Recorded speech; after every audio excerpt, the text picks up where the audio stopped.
Vamos seguir agora lá para Brasília, aquela coletiva prometida pelo governo, pelo ministro Fernando Haddad, ministro da Fazenda, para detalhar o pacote de corte de gastos. Já começou, vamos acompanhar. Porque o Congresso vai ter o seu tempo agora, sobretudo a partir do semestre que vem, vai ter o seu tempo de analisar a proposta do Executivo para que tanto o imposto do consumo quanto da renda entrem em vigor 1º de janeiro de 2026. A reforma tributária do consumo entra em vigor 1º de janeiro de 2026, começa a transição. A da renda também vai valer a partir de 1º de janeiro de 2026, e o único compromisso que nós estamos pedindo, o Congresso é absolutamente soberano para decidir, tem uma tramitação que é mais simples do que a reforma do consumo.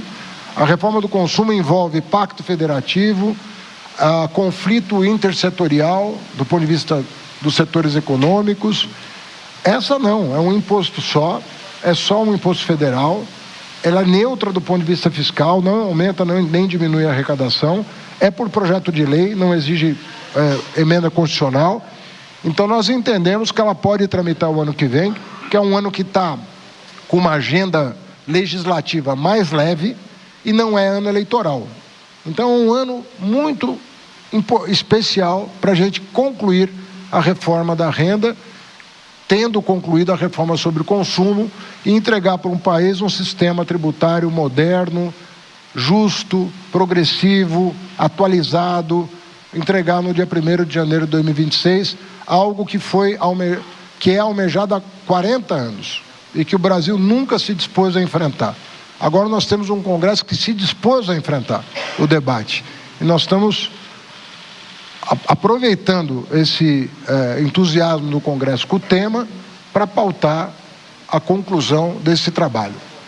Esse ponto é isso, tem prazo constitucional para a entrega do projeto, nós dissemos e nos comprometemos com o país de que íamos encaminhar assim que o imposto sobre consumo tivesse avançado, e o governo optou por esse momento para já encaminhar, sabendo que o Congresso vai se debruçar sobre um tema que é complexo, mas menos complexo do que a reforma sobre o consumo. Eu sei que é muito técnico que eu estou falando, mas eu preciso dissipar informações equivocadas que circularam ontem e que compromete o anúncio que está sendo feito hoje. Até em relação aos valores, a nossa proposta, estão fazendo contas que chega a 70 bilhões de reais, não tem nada disso, é uma fórmula que a Receita Federal do Brasil desenvolveu, ela tem um impacto de 35 bilhões de reais, mas que é neutralizado pela compensação, prevista no próprio projeto.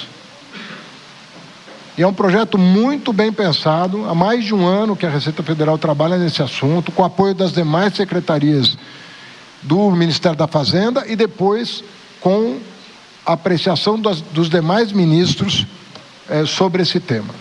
Então, esse ponto é um ponto que o Congresso, evidentemente, vai ter o seu tempo, vai ter o seu prazo, como foi anunciado pelo presidente ontem, na presença dos dois presidentes das duas casas. O nosso tema hoje é a questão do reforço ao arcabouço fiscal. Então, nós já estamos apresentando um conjunto de medidas que tem um impacto nos próximos 2 anos de 30 e 40 bilhões, 25 e 26, performando 70 bilhões de reais, e que passa pelas seguintes medidas. Primeira delas, reforçar que o salário mínimo continuará tendo ganho real. Ele continua tendo um ganho acima da inflação. Mas esse ganho vai estar condicionado àquele espaço do arcabouço fiscal entre 0,6% e 2,5%. Isso significa que o salário mínimo pode, inclusive, subir numa recessão, por exemplo. Se amanhã, daqui 5, 10 anos, você tem um ano em que o produto cai, você vai ter uma trava de que ele vai subir 0,6%, mas, ao mesmo tempo, também pensando na anticiclicidade do arcabouço fiscal, se você tiver um aumento do PIB muito grande um ano, você vai limitar o crescimento do salário mínimo. Então, você vai colocar entre o 0,6 e o 2,5 o crescimento do salário mínimo ano por ano, com isso dando conforto para o planejamento, elaborar a peça orçamentária com mais previsibilidade e com a possibilidade de manter as despesas discricionárias no mínimo no patamar atual ou com alguma com boa gestão, ampliando a capacidade discricionária do Estado para investimento. Então, o objetivo dessa medida é circunscrever, conter os aumentos de despesas obrigatórias ao limite do arcabouço fiscal. Nós temos que fazer isso com todo o orçamento, do meu ponto de vista, para nós reencontrarmos o equilíbrio fiscal e podemos fazer o país crescer como ele vem crescendo, né? Com sustentabilidade, com inflação controlada, mesmo com os choques que nós tivemos esse ano, nós estamos conseguindo manter a inflação na série histórica, né? Desde o Plano Real, sob controle. E repito, tivemos 2 choques importantes esse ano, ou 3, né? Tanto climáticos quanto externos. O dólar está se apreciando no mundo inteiro. E tivemos 2 choques internos climáticos. E ainda assim, o país está crescendo, nós devemos fechar o ano com crescimento aí de 3,4%, 3,5%, né? E uma inflação, se não dentro, muito próxima do teto da meta estabelecida pelo Conselho Monetário Nacional. Segunda questão, BPC. Nós temos conversado com vocês sobre uma espécie de indústria, né, de liminares que estão sendo concedidas, e nós estamos estabelecendo critérios legais que dão ao gestor público mais conforto na certeza de que o benefício vai chegar a quem realmente precisa e é contemplado pela segurança constitucional, é contemplado pelo texto constitucional. Ou seja, nós estamos adequando o BPC, herdamos alguns problemas que são de conhecimento público, né? Benefícios sendo concedidos sem clareza da deficiência atestada, atestado por um atestado sem perícia, por exemplo, sem laudo pericial. Uma série de problemas vem acontecendo, razão pela qual o BPC extrapolou o orçamento esse ano em praticamente 7 bilhões de reais, e nós vamos conformar o programa ao texto constitucional. Não há mudança de conceito, há apenas uma clareza daquilo que nós precisamos fazer para que o programa tenha o seu andamento sob condições de previsibilidade e de atenção àqueles que são protegidos pelo texto constitucional.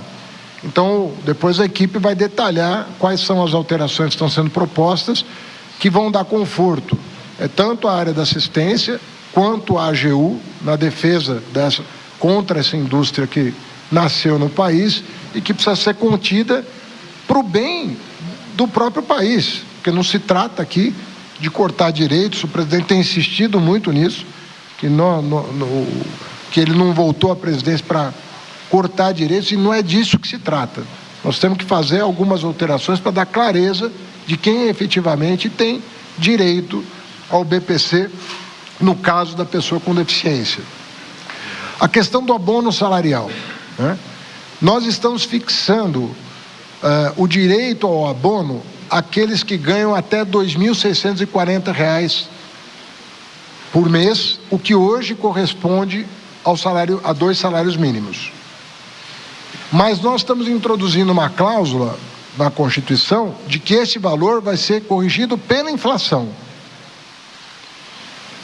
Como o salário mínimo vai aumentar acima da inflação, esse valor ele vai gradualmente convergindo para 1 salário mínimo e meio ao longo dos anos.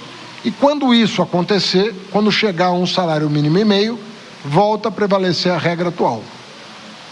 Então é como se nós tivéssemos gradualmente baixando de 2 para 1,5, mas sem prejudicar as pessoas que hoje ganham R$ 2.640. Então, uma regra de transição de um benefício que, num certo sentido, perdeu sua razão de ser à luz dos vários programas que foram criados, superiores a ele do ponto de vista social, e que já estava no radar de vários governos ajustar em relação aos programas existentes hoje. Também é algo que vai ser explicado melhor pela equipe técnica. Tem uma série de obrigatoriedades dos programas sociais, o que inclui o Bolsa Família, para além daquilo que foi anunciado em julho. Em julho nós tomamos uma série de providências para conter um aumento de 25 bilhões de reais na despesa do ano que vem, 24.900, para ser bem exato. Algumas coisas que funcionaram e estão demonstrando efetividade vão ser extrapoladas, como é o caso da biometria e como é o caso do recadastramento, que vai ser antecipado em virtude do que foi encontrado nesses últimos 6 meses. É muito claro para nós que nós vamos ter que passar a limpo, num prazo menor do que o anunciado em julho, o conjunto de medidas saneadoras dos cadastros dos grandes programas sociais. Então, todo mundo vai ter que passar por biometria, todos os programas, e os prazos de recadastramento vão ser encurtados por lei, para que seja uma corriqueira esse acompanhamento, à luz do que foi encontrado de julho para cá, em relação à não aderência da pessoa cadastrada com o perfil previsto no programa social específico. Então, tem muita incompatibilidade que precisa ser corrigida.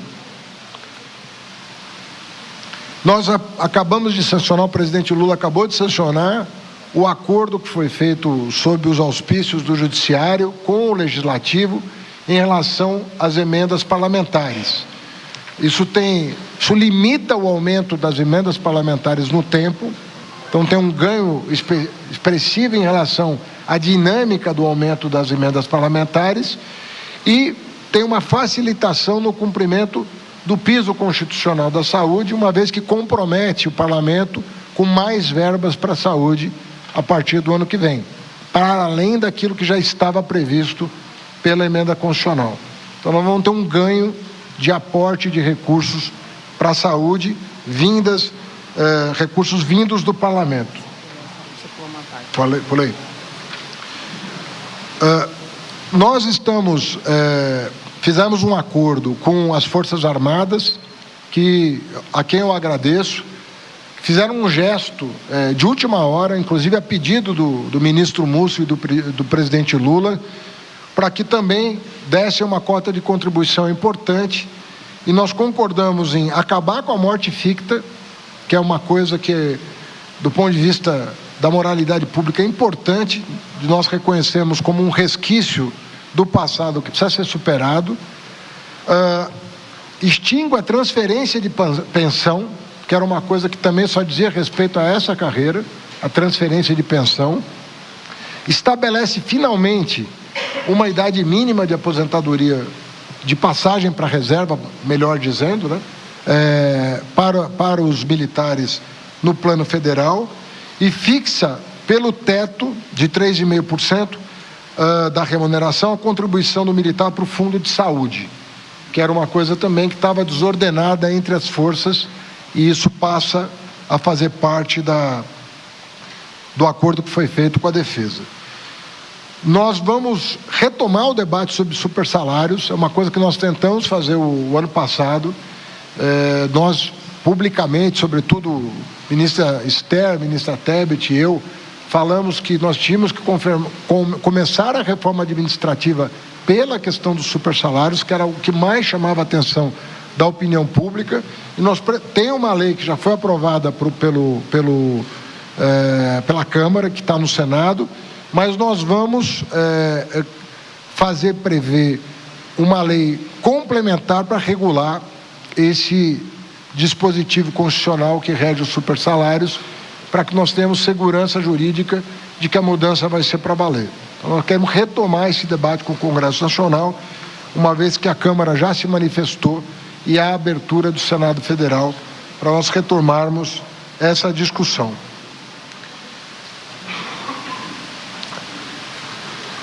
Questão do Fundeb, né, que circulou bastante. O Fundeb, como vocês sabem, ele deve atingir, pela emenda constitucional aprovada já há algum tempo, em 2019? Não, 21.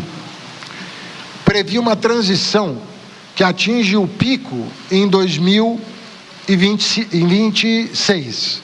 Em 26, o valor aportado pela União, ela atinge 23% da soma de todos os estados e do Distrito Federal aportados para os seus fundos específicos. Então sai de 10 para 23. Lembrando que quem está pagando essa conta é o atual governo.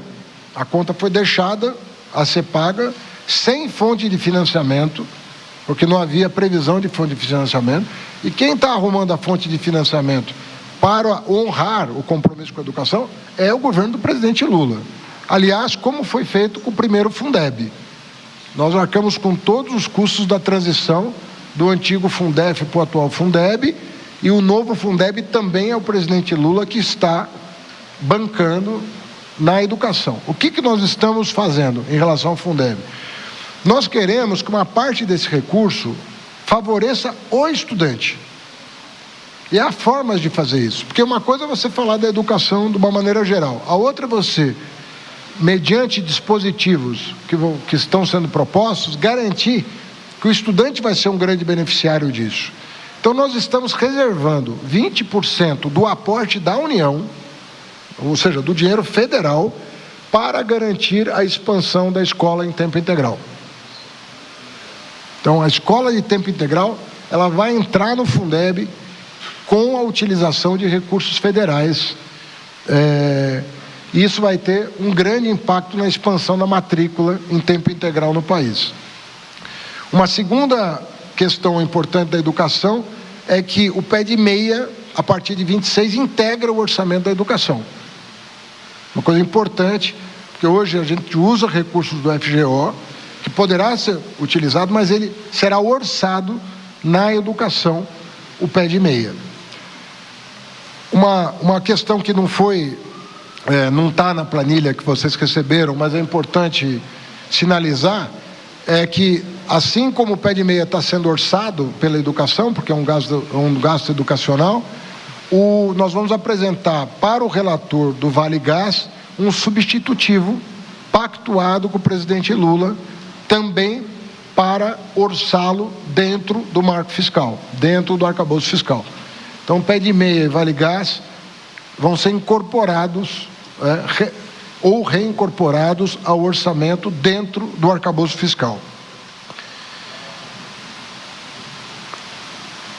Há dispositivos sobre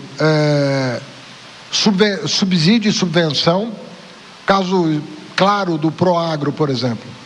O Proagro, ele é orçado, mas como ele é gerido pelo Banco Central, o Banco Central vai mandando a conta do Proagro independentemente de limite orçamentário. Então você acaba causando um constrangimento na execução orçamentária por conta desse descasamento entre o que é autorizado e o que é orçado. Nós estamos eliminando esse dispositivo. Ou seja, o que é autorizado tem que estar orçado previamente. Não pode ser autorizado um gasto sem que ele esteja previamente orçado. Então, colocar o Proagro dentro do regime geral do orçamento da União. Por fim, a questão, eu creio que não esqueci de nada muito relevante, estamos prorrogando a DRU, né? Isso já foi noticiado, mas tem uma questão específica. A emenda constitucional que criou o Fundo de Desenvolvimento Regional da reforma tributária, ela prevê uma capitalização desse fundo que vai chegar em 8 horas e 50 minutos. E 42 a 60 bilhões de reais. O que nós estamos prevendo é que o fundo do Distrito Federal vai ter a mesma cláusula de reajuste, né, do Fundo de Desenvolvimento Regional, qualquer que seja. Hoje é IPCA, mas não pode haver um descasamento entre o Fundo de Desenvolvimento Regional de um ente federado e o Fundo de Desenvolvimento Regional do país inteiro, consagrado na reforma tributária. Então, nós vamos compatibilizar, pelo IPCA nesse momento, aquilo que vai ser acrescido, também no espírito de manter as despesas obrigatórias nos limites do arcabouço fiscal. Desde o ano passado, a área econômica vem reafirmando.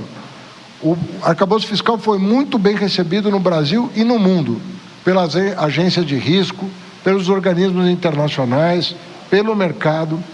Se nós tivermos a compreensão de que os marcos desse arcabouço precisam ser respeitados e cuidados para que nós tenhamos os seus parâmetros respeitados, nós vamos ter previsibilidade nas trajetórias, tanto de resultado primário quanto de dívida pública.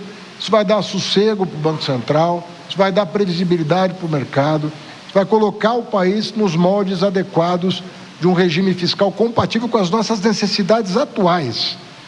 Porque o marco fiscal, ele tem que sempre atender às exigências do momento.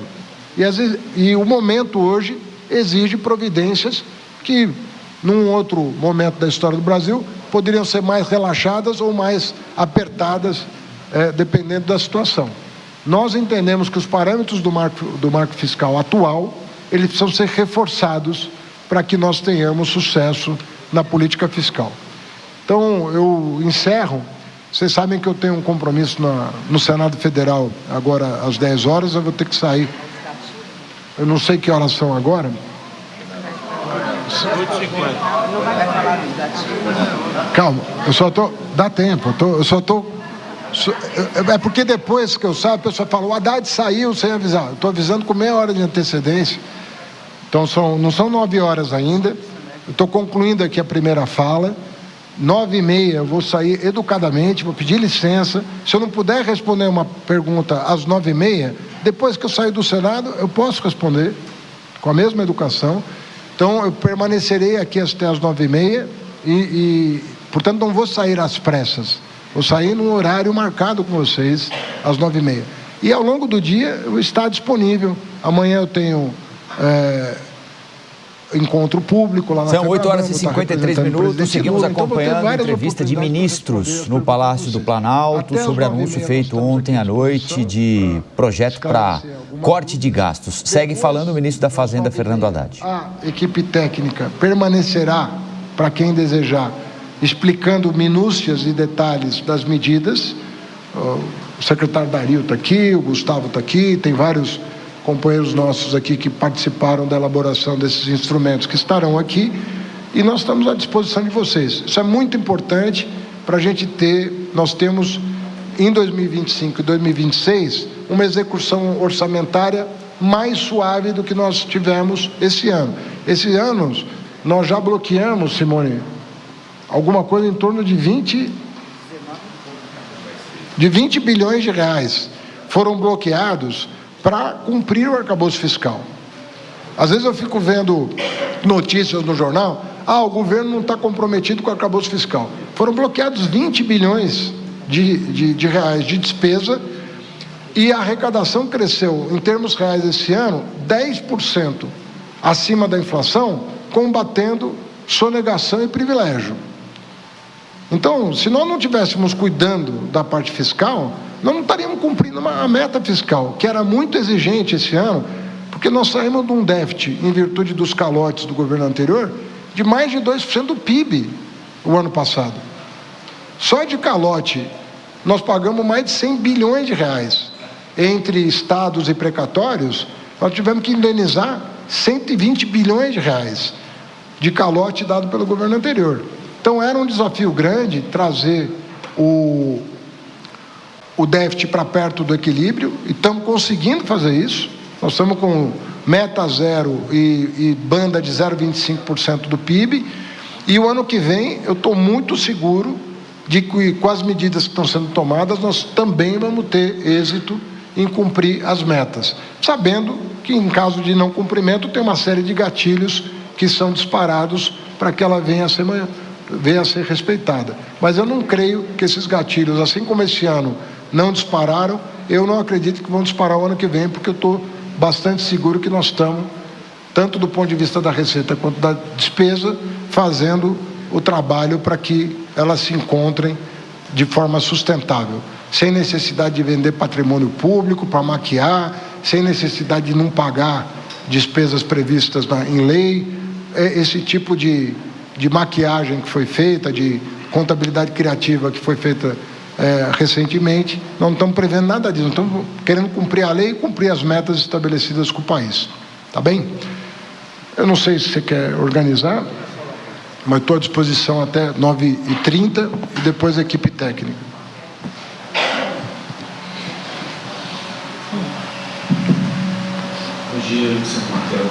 Umas duplas básicas aqui.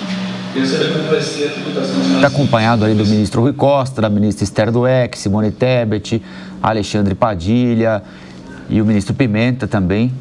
Boa parte do primeiro escalão do governo apostos para começar a destrinchar esse programa que o governo vai sugerir ao Congresso para cortar gastos e tentar adequar o orçamento àquilo que é arrecadado. Olha, eu creio que assim, o impacto estimado é de 2 bilhões por ano, no caso dos militares.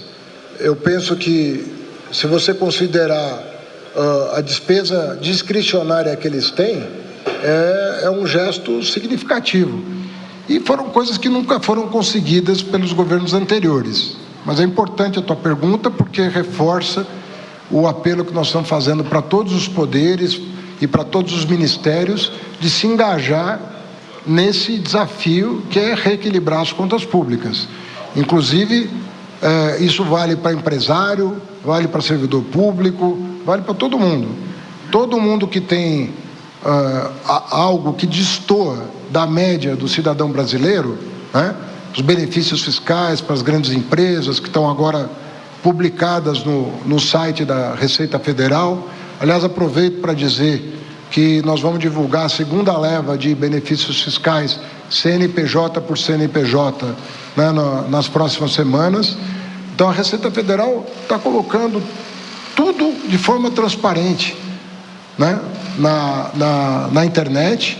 Isso também está sendo feito do ponto de vista do serviço público, toda transparência, quem recebe, quando que se aposenta, para que nós possamos, a cada passo que nós demos, controlar o que extrapola a razoabilidade, o que extrapola o que é aceito socialmente como justo. Então, a correção dessas injustiças tem que ser feita em todos os âmbitos. E eu desconheço um governo que em 2 anos tenha combatido tanto privilégio quanto esse. Porque nós enfrentamos muitos desafios. Vou lembrar aqui dos fundos fechados, dos super ricos, lembrar dos fundos em paraíso fiscal. Ou seja, esse governo não está nem um pouco indisposto a enfrentar esse tipo de injustiça.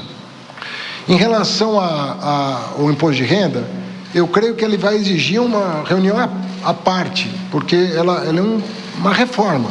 Então, mas em grandes números é o seguinte: nós, quando tomamos posse, o presidente Lula, ele tinha uma tabela de isenção que era de R$ 1.800, se eu não estou enganado, em torno de R$ 1.800. A partir de 1º de janeiro do ano que vem, ela já vai atingir mais de R$ 3.000. Ou seja, nós vamos ter incorporado aí um contingente de brasileiros expressivo, que deixaram de pagar imposto de renda em função do aumento da faixa de isenção. E o nosso objetivo é que em 1º de janeiro de 2026, essa faixa de isenção atinja R$ 5.000. Essa faixa de isenção vai ser feita da mesma forma que foi feita nas 2 vezes passadas. Ela não atinge todo mundo que tem renda. Ela atinge todo mundo até um determinado limite. Então, por exemplo, a faixa de isenção até 5.000, de fato, levando em consideração o status atual, ela vai beneficiar todo mundo que ganha até 5.000, porque vai deixar de pagar, e todo mundo até cerca de R$ 7.500. porque vai pagar uma alíquota um pouquinho menor do que paga hoje. Então, se você somar o que vão deixar de pagar, mais aqueles que vão ter uma alíquota menor, com essa forma de cálculo, que não é a forma de cálculo que está circulando aí no mercado, a suposta renúncia atingiria alguma coisa em torno de 35 bilhões de reais, e não 70 bilhões de reais estimados pelo mercado. Porque, reforço, volte para a forma como a Receita trabalhou, passar de 1.800 para 3.000 reais. O impacto foi muito menor do que o previsto pelo mercado, em virtude dessa sistemática que foi desenvolvida pela Receita, que não só muda a faixa de isenção, como muda o desconto. É essa combinação que vai permitir chegar a esse resultado. Bom, nós estamos acompanhando aqui ao vivo a entrevista coletiva do ministro Fernando Haddad, acompanhado de outros ministros também, detalhando o pacote de corte de gastos que foi anunciado ontem à noite em cadeia de rádio e TV, e também sobre a proposta de reforma do imposto de renda com uma ampliação da faixa de isenção para quem ganha até R$ 5.000.